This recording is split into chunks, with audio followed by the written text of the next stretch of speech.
It's not that we thought that. Good to know. Good to know.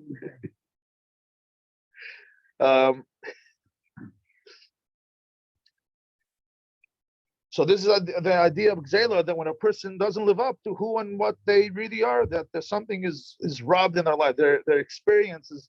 We know that our life belongs to Hashem. We know that all our experiences belong to Hashem. We know that every event in our life has to. It not just depends on is vitalized. Hashem makes it happen. And then when we take a certain event and we use it for in an inappropriate way, or not the way the Rebbe wants us to use it, it's robbery. It's brazen robbery. For Hashem's very eyes, we do this. So how is it possible for a person to engage in Gzela? How is it possible for a person to behave this way? The answer is, explained the Rebbe in that particular sikha, starts with Aveda. It starts with losing something. You lost it. You lost something very important. And because of that, you've created the environment in which now you can engage in Gzela. Now you can engage in robbery. What does that mean? What did you lose? So this is a famous vart of a shaita. A fool is a person that loses the ma. He loses his kedusha, he loses his chachma, he loses touch with his neshama. So when a person loses touch with his neshama, a person loses the sensitivity and his connection with the Eibishter. So that's what enables him, and that's what causes him. That's what opens the ground for him to now engage in Gzela. Very interesting view of the interesting explanation. So you could look up the sikha. I think it's at the end. Chelik Chafei, look at the sikhas, the Isafis. But I think that this is very much connected with this area of life, of marriage, intimacy, our married life. When I say intimacy, I don't mean this a particular act. Our life as husband and wife. And sometimes we might find that it was robbed. We feel robbed. Sometimes we actually feel that we're not really getting the proper experience of a marriage. This is not what the Eibusher intended with marriage. As men will often make men jokes of how they got the sour end of the deal. They didn't really the challenges and the woes of being married, and no matter how much you do, it's never, so on and so forth, the different complaints and the kvetcherai that sometimes men engage in. And this is something that's tragic. It's something that's tragic because this is not what's meant to be. The famous I think it's joke number 73. The king that wants to honor one of his somebody that did him a great favor, and he gives him the fellow a bird that sings beautifully. Know this joke, yeah? 73, I think. And a little while later, the king bumps into him, says, "Nuan, how are you enjoying my prized possession, my bird that was so precious to me? He used to cheer me up in my darkest moments. This bird used to start chirping, and it really lifted me to greatest heights." And the fellow says, "What? I don't know what you're talking about." So the bird that I gave you, he says, "I'll tell you what.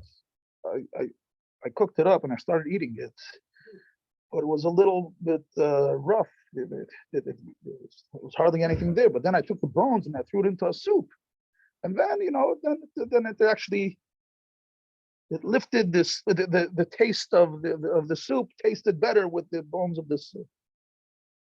The joke of him, which is a sad joke, that we're given something that's so precious and so beautiful and so important, so significant, something in which we make a dir b'dachtainu, and we know that we are really, this is the only way that we can do so, and we engage in this relationship in a way that is not what is meant to be. What do I mean by that? And so this is gzela. It's really gzela. It's robbery, because you're given something that is so precious, and you're given something that is so really beautiful. This magnificent bird that sings beautiful. And it turns into whatever. Yeah, it's good for the soup. It's good for having a good meal, having somebody to cook dinner. It's good. And how is that possible? It's possible because we lose the ma. We lose our sense of purpose of who and what we are. What do I mean by this? A lot of times, practically speaking, a lot of times in a relationship, each one of us has a peckle. We carry around garbage. We carry around stuff. I'm not going to call it garbage. We carry around stuff. And somehow we think that once I get married, all these things will either automatically become resolved or my wife will take care of it. And then surprise, surprise, it don't become resolved automatically. And your wife was never meant to take care of it. And actually, she lives up to her role of not taking care of it. It's not her role. She's a MEKABEL. She's not meant to deal with the garbage that you have. It's not what she's meant to do. And then she doesn't deal with that garbage. So suddenly, I'm disappointed. Why disappointed? Now, the Alter makes it very clear in Tanya that the surest way to disappointment is to have expectations that are not reasonable. If you have expectations that are not reasonable, you decided somehow, I'll use a classic example of a person that is not happy with, with his relationship with his parents, with his mother in particular. So he thinks that he'll get married and that somehow will correct itself. And his wife doesn't do that. And she doesn't give him what he thinks he missed out from his mother. And he becomes upset at her that she's not providing something that in his mind she was supposed to provide. Well, she was never signed up for that. And she should not provide that. So how should I deal with that? What do you mean? That's so important to me. Yeah, maybe you should deal with it. Yeah, you have to figure that out. But that's not her role. This goes back to what her role is and what your role is. And based on the way you understand the role, that's how you create expectations. And based on expectations, then it turns into, are you happy? Are you unhappy? You're satisfied, unsatisfied? What's this relationship supposed to look like? How are we supposed to fulfill these roles? Which touches on really living as a chassid. How does a chassid live? That my life is dedicated to giving, to doing. I'm a shliach. The role of a shliach is that I'm here to make a change. I'm here to make a difference. I'm here to give. I'm here to do. That's what my role is. I was put on earth to work. I was put on earth. The Abishah put me on earth. So I could look at it, oivei. That's one way that I could look at it. Or I could realize how important I am to the Abishah, how important I am as a partner of creation, as a partner of this, to be a partner with the Abishah in creation. And as such, to embrace this role with courage, with dignity, to rejoice in the fact that the Abishah trusted you to be his partner in creation. So how does this mean? How does it play itself out? That I have to give and I have to do.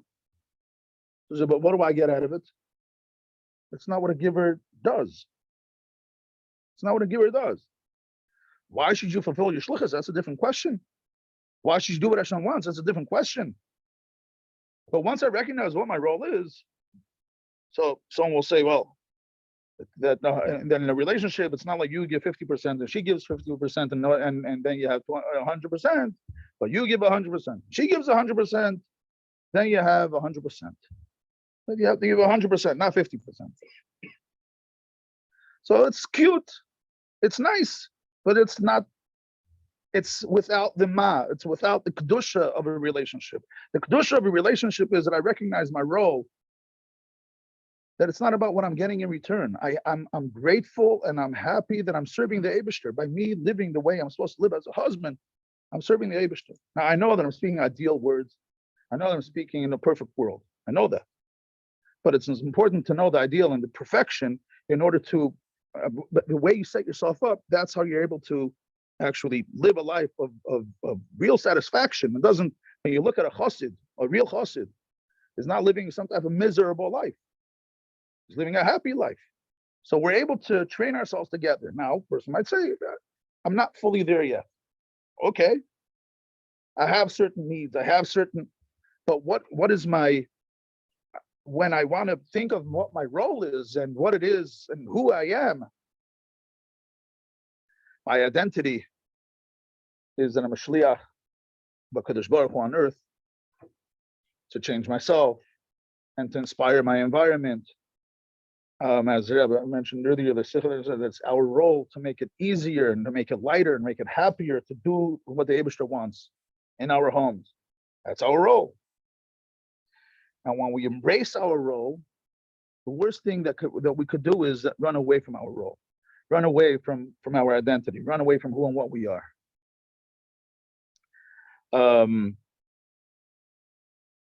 Because it haunts you. It's not who you are. It's not what you're meant to be. It's not what you're meant to do. The greatest thing that we could do for ourselves in our relationship, with our relationship with our wife, our relationship with everybody around us, is to fully understand what our role is and to embrace it fully.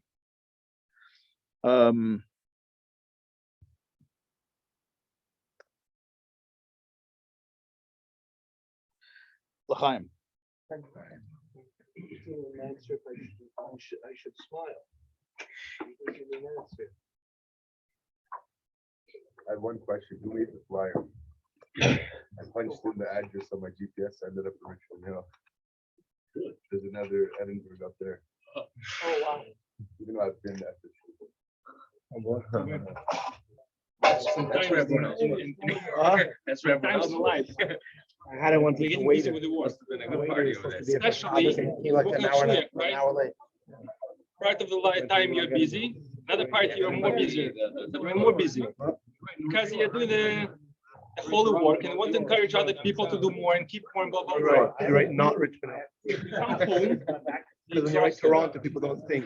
North York. And Right, North York. don't Right have now. North York. power, you don't have enough time. How do you find this balance? This Or is not. That's what catches people. I think your brother knows what you're talking about.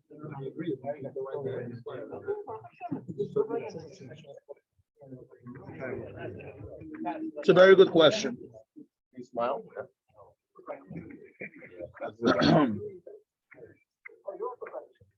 It's a very good question because it's a real question. And the answer is not a genius answer. It's once again asking ourselves, what's my role? What am I? So sometimes the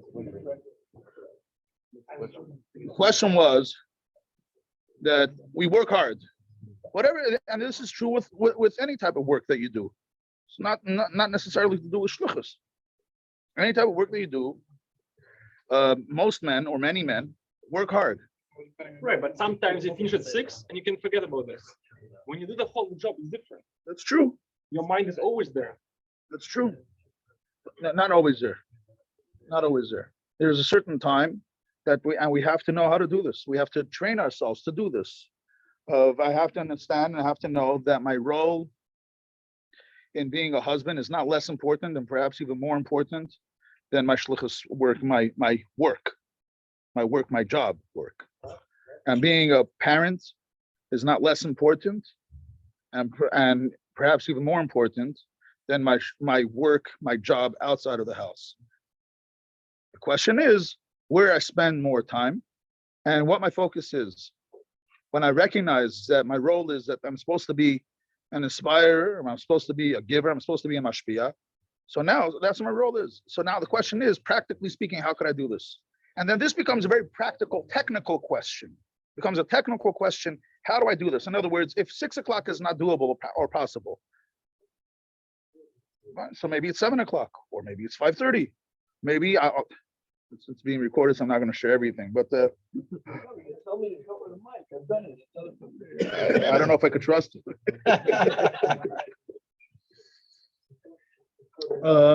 Yeah, so I'll ask you to turn it off for a moment. Yeah, thank you. Mute button on there.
So sometimes we look for solutions to existential issues, and how do I do this? And I have to rearrange my life. And sometimes it's not rearranging everything, and sometimes it's not like making this huge transformation. Sometimes simply finding a simple solution to what the issue is. Like right now, I'm hungry. I can't really be a father when I walk into my house. Now I'm hungry. First, I need to eat. Fine. Could be that's the issue. Because you can find be a chassid, nefesh, and you should be able to do this. But when you train yourself in this way, look, you can find relax, say that you'll eat something early or whatever it is. You make sure by the time you get home that you're there 100%. Oh, speaking about going to Shevat, we're always thinking about the Rebbe.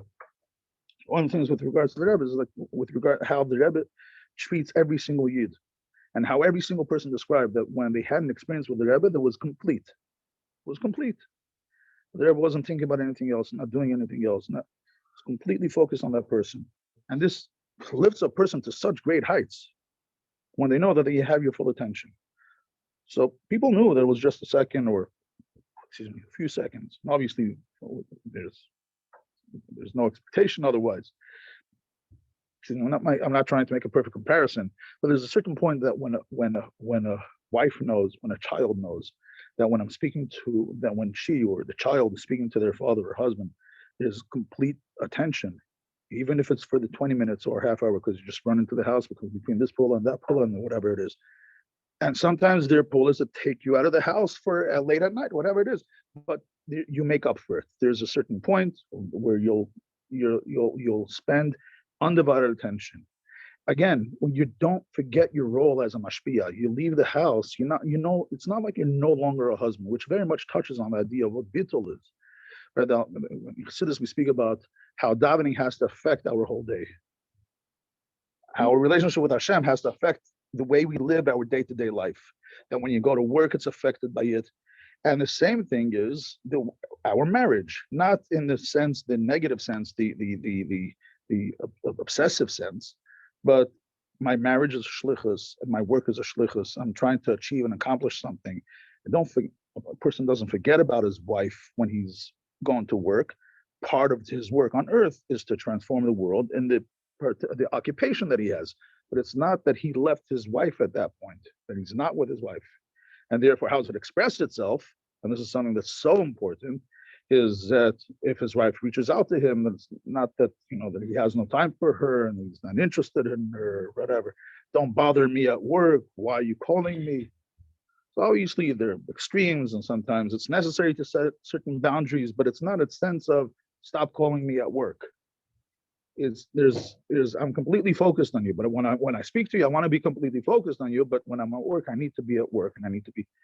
So there's a certain way of doing that, especially in today's day and age when there's so much communication. There's so much casual communication due to the different ways in which we communicate. So I don't lose my shlichus, I don't lose my sense of shlichus. And just like the shlichus that I work, the work that I do has to be completely focused, and therefore there's a certain time that I'm completely focused. I find this something very, very interesting. If you go through Igros Chodesh in general, it's an amazing and important thing. Everything from the Rebbe is brilliant and holy and important. But there's a certain, I try to read the Igros Chodesh just to get a sense of how the Rebbe wants us to live, because I don't think I need to justify why I learned Igros Chodesh, but you get something very, very special there, that the Rebbe gives us direct instruction of how to live life and how to deal with challenges and how. So when people ask the Rebbe about coming to the Rebbe for Tishrei, you see different answers. And you see this also in answers that the Rebbe sent to people. Sometimes the Rebbe said to people not to go, not to come to Tishrei. And sometimes the Rebbe says you should come to Tishrei. And I once noticed, I started picking up a pattern that when a person wrote to the Rebbe that he wants to leave his family and come to the Rebbe, he usually got a no. It's important to stay with family and so on and so forth. But it's just adding these words, and he wants to leave his family and come to the Rebbe. That makes a difference. So you could do something, go to the Rebbe, it's very, very holy. And then sometimes you have letters from the Rebbe explains to a woman of why it's so good for her, so beneficial for her, that her husband come to the Rebbe for Tishrei or whatever it is. What's the difference between the two? And I think that there's a very big difference. A person says he wants to leave his family. Well, no, you can't leave your family. But in order for you to be a better husband and a better father, you'll go to the Rebbe. So you're not leaving your family to go to the Rebbe. You're improving your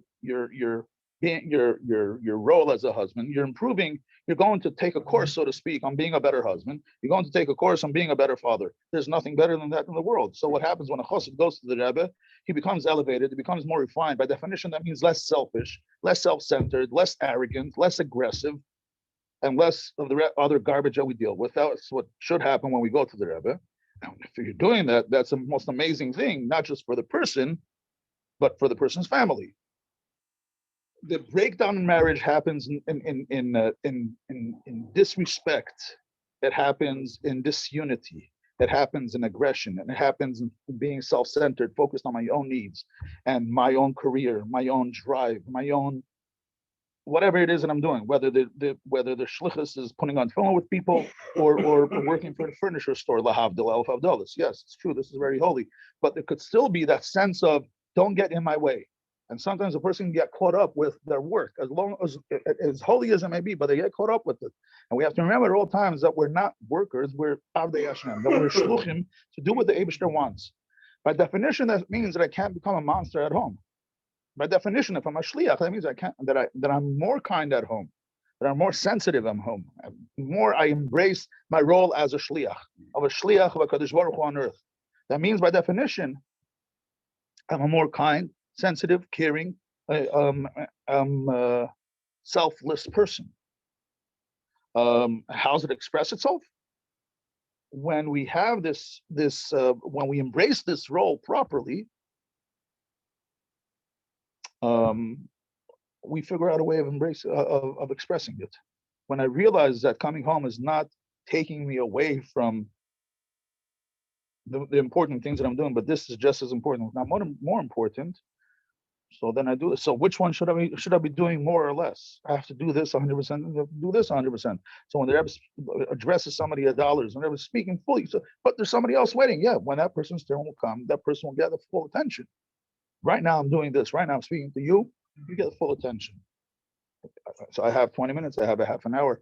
If I can't do it now, I have to make it up a different time, and I have to make it up because it's part of my role. It's part of my responsibility. And I have to embrace my responsibility. And although, and it doesn't, the worst thing that we could do is not fully embrace our responsibility in life, our role in life. We feel demasculated. We feel awful when we don't fully embrace our role and who and what we are. Although it could be inconvenient and it could be hard work, but there's nothing like finishing a day off. You know what? Put in a hard day's work. It's good. I did right. I did my work properly. I engaged my family properly. And sometimes it comes at a cost. Yeah, sometimes it's a spouse is frustrated about something. But if I'm humble about it, when I say humble, I mean not like standing there like whatever, like a puppy with with my head bent and screaming. Humble about it is someone who's expressing frustration. Somebody who's expressing sadness. Somebody who's expressing, that you didn't do something that you were supposed to. Okay, fine. Let me listen. But what happens often is that I'm busy thinking. Often people think negatively of themselves. So often they're thinking about what they're not getting, what they deserve, what they should be getting at home, the way they should be treated. There's certain, again, the false expectations, the false realities of how they see themselves. And then they walk into the house and they have to deal with this. It's not what I signed up for. There's something wrong over here. No, there's nothing wrong. Nothing wrong. Now, something has to be dealt with. Something has to be dealt with. But the approach is you're able to listen. When a person is vocal, you're able to listen without getting all frustrated or annoyed or offended, disrespected. We only disrespect ourselves. If we feel disrespected, look, we see ourselves in that way. Somebody else tells me something. I asked you 3 times already. I asked you 7 times to do something. Why didn't you do it?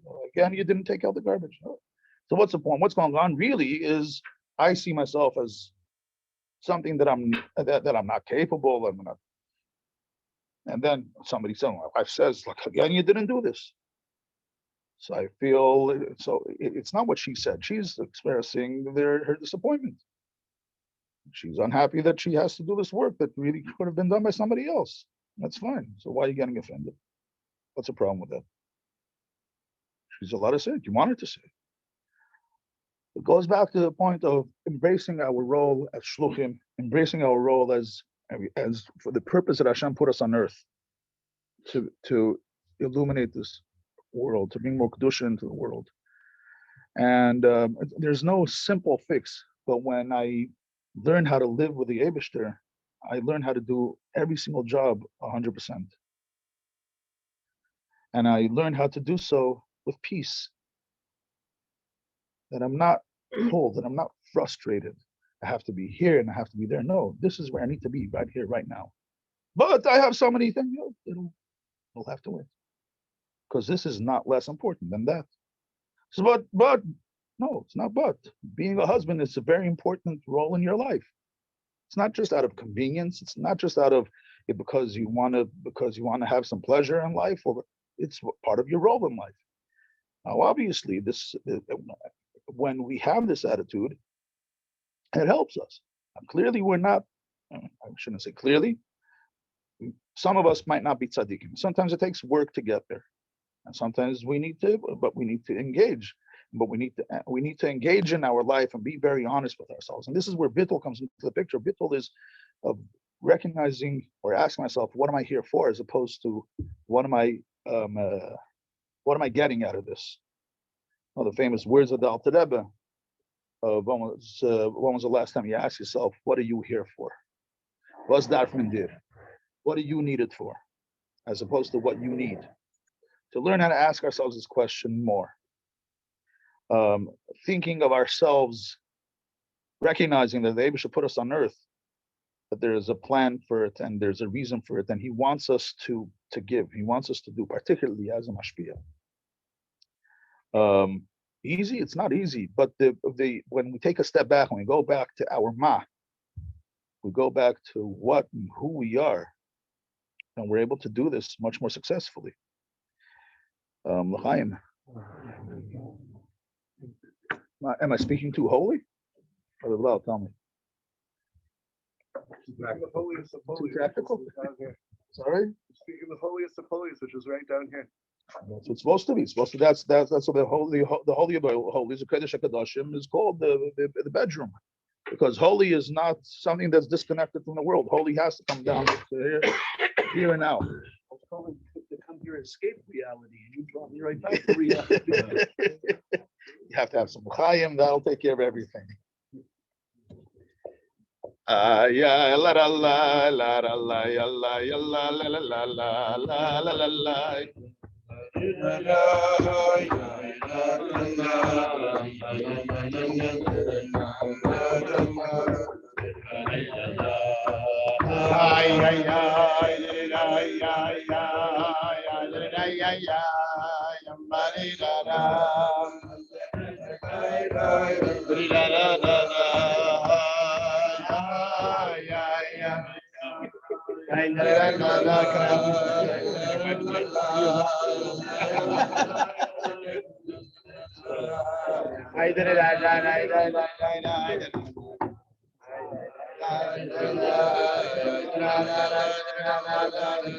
Holy vegetable.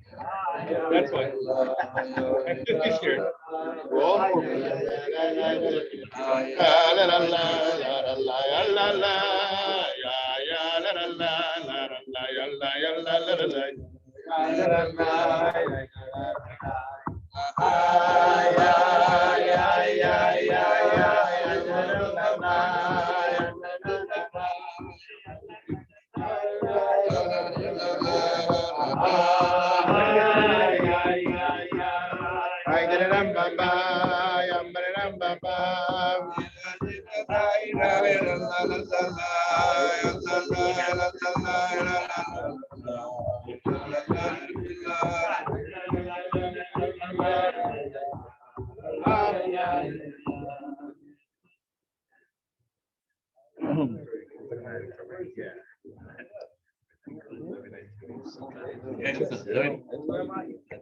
Popular thing.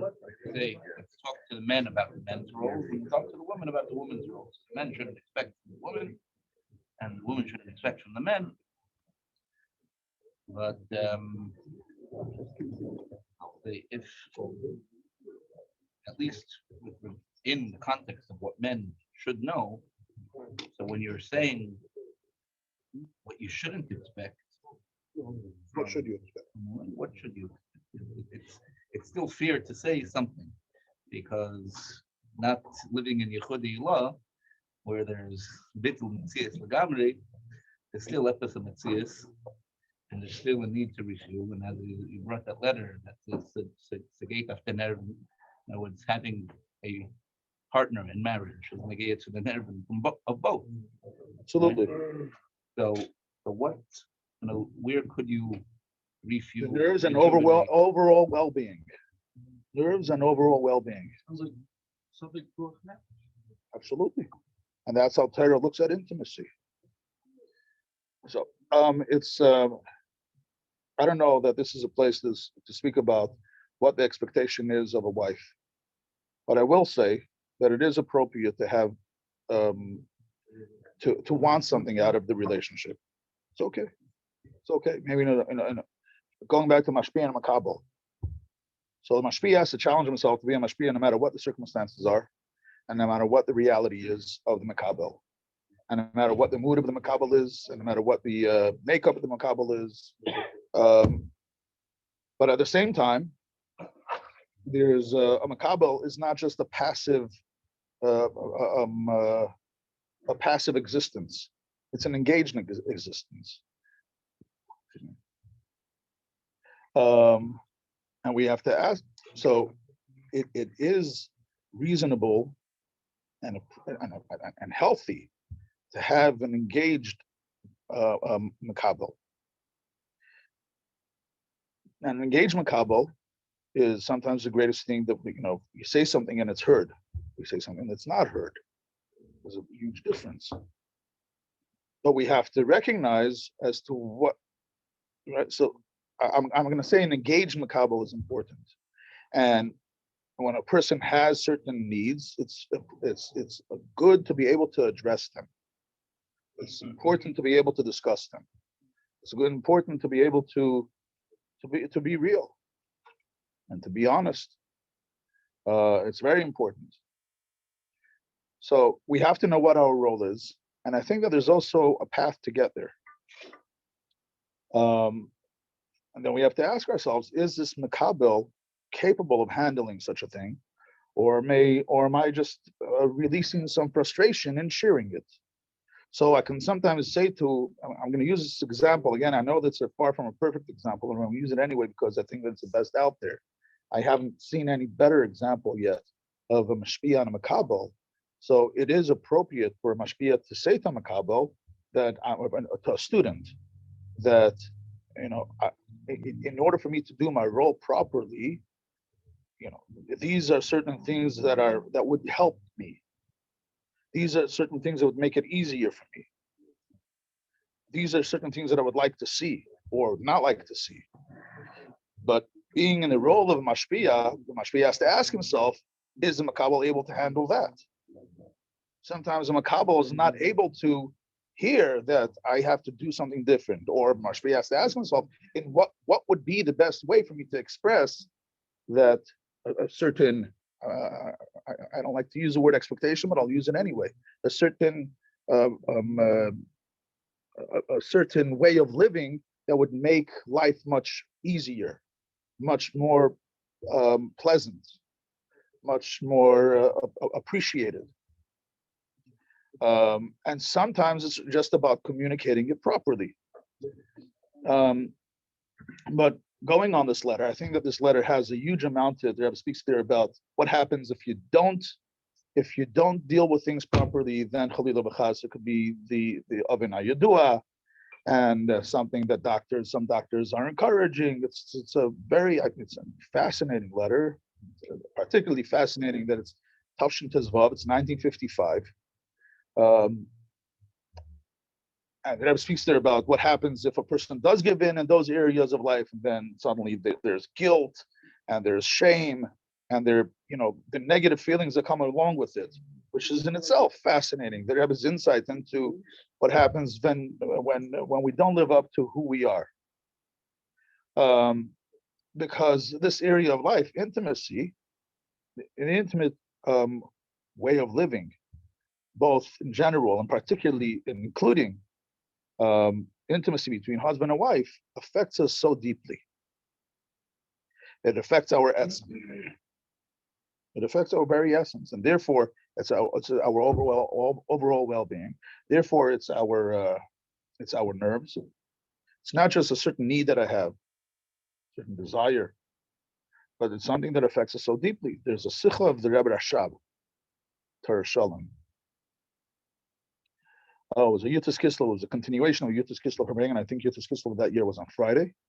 Could fall on Friday. I think it was Friday. And this is Chaf Aleph Kislev.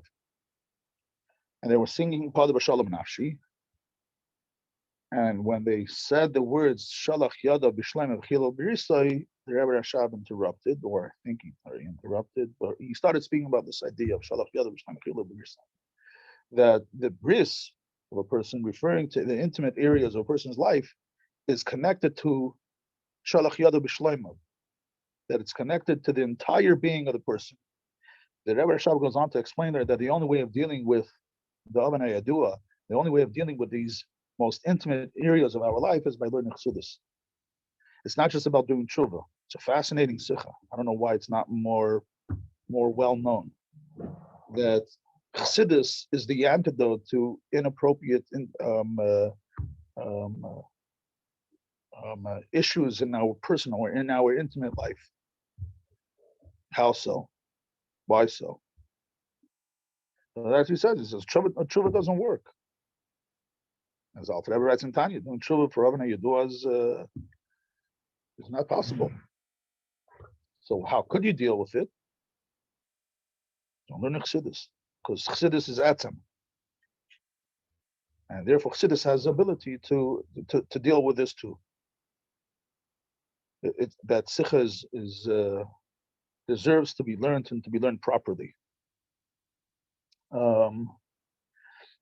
But part of this idea is that the faster we learn how to live more ideally, and faster we learn how to identify our drives, our motivation. What am I really after? What am I really looking for? I want this and that, and scream and don't. What do you want? What are you really after? And to try to fully understand your reality and the reality at home, reality of your wife. The faster we get more insight into who and what we are, and not part of that, to understanding our etzem, and the more we embrace our etzem, the faster we'll have a happy life. Pasha b'gashmius. So you look at worldliness and they have nothing to offer. Nothing to offer with regards to living a happy life. Yes, you'll have some, I'm saying popular worldliness. Sometimes a person needs to have a therapist because they just can't, it just doesn't work. Things are not adding up, and they don't know how to deal with their frustrations or what they're not getting or what they are getting. And sometimes a therapist is a very appropriate thing, sometimes a very good thing. But the healthiest thing that we could do for ourselves is to embrace our to embrace our etzem by learning chassidus, and elevate, allowing ourselves to be elevated.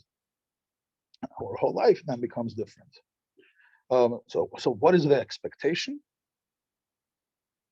When we become proper mashpim, MEKABEL wants to be a proper MEKABEL.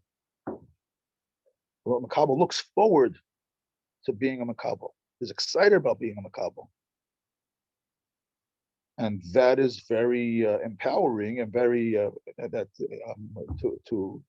empowering in a healthy sense, and is very conducive to that makes for a very good relationship, a very good connection. Now, the MEKABEL is not a person that Khalil is incapable or is not talented, could be very capable, very smart, very whatever, very accomplished. But in the context of the relationship, there's a mashpia and a mekabel. And if the mashpia is doing a good job of mekabel, loves to be mekabel. And if not, so then the question is, why not? What's not right? What's not right? Look at the Yetzer Hara Nefesh Bahamis as a Mekabel. I should be the Mashpia because right now it's not going well. It's the complete opposite. But if I look at it as I'll pay attention to you when or what it is that you need. What do you really need? I think that's a very healthy way of dealing with the Nefesh Bahamis, and I think that the Alter Rebbe tries to do that in Tanya. The Alter Rebbe tries to explain to us what the Nefesh Bahamis is looking for. And unless I don't get what the Nefesh Bahamis is looking for, I could never really deal with it properly. A child will scream and shout that it wants something. But the same child, if you keep on giving that child everything that it screams for, will really hate you as a parent if you keep on giving it. And really hate you. But when is it, but you asked for it. Yeah, but your role as a father was not to give it to me. Your role as a father was to tell me, no, this is not good for you. Your role as a father was to set boundaries. And the fact that you didn't do that is much more disturbing to me and outweighs the fact that you gave me so much of what I screamed for. So really, what is a child looking for? And what is a Makabel looking for? What's my Nefesh Bahamis looking for? Yeah, set boundaries. Yeah, my Nefesh Bahamis will say. So it is the role of Nefesh Lakis to say to the Nefesh Bahamis, I'll tell you what you're really looking for. You think you're playing around, you're running around, you're looking for this type of activity or that type of activity. I don't know if I should say this on no video. You're standing far away. I want to share something. I'm sorry, I traveled all the way around to the other side of the world.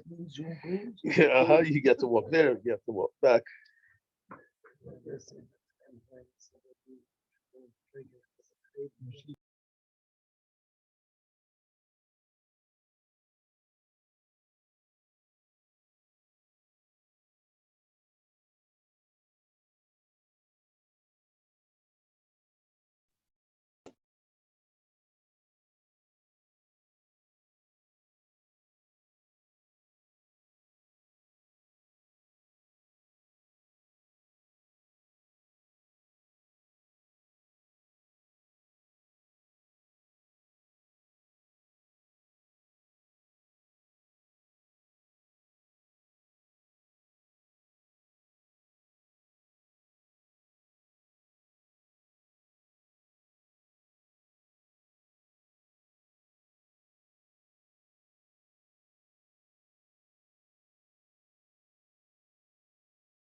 in things that the Torah doesn't allow, but it happens in greater kedusha, in embracing greater kedusha, because when both husband and wife embrace greater kedusha, that's what happens. Kedusha unites, klippa separates.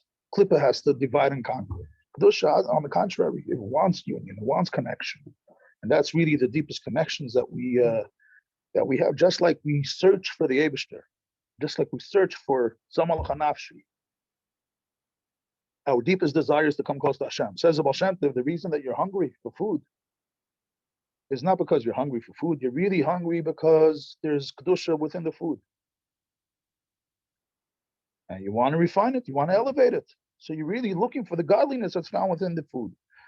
But sometimes it's hard for us to relate to it. What do you mean? I love the sushi. I just love the wasabi with the soy sauce. But Baal Shem Tov teaches us, the Torah teaches us, that what we're really after is the core of the sushi, the essence of the sushi. We really want to have a deep connection with things in the world. We want to connect to this world. Why? In order to elevate it, to make it more godly, to make it more holy. So a husband wants to have a connection with his wife, and a wife wants to have a connection with her husband, if they feel that, if it's healthy, if it's proper. But if it's about selfishness, it's about frustration, it's about needs, it's about wants, and it's about things, it's about unresolved conflicts and issues that we have, then it becomes a burden, it becomes whatever. And sometimes, okay, fine, we can handle a burden for a bit, and we could deal with it, and let's ride it through. Or sometimes it's necessary. Say that.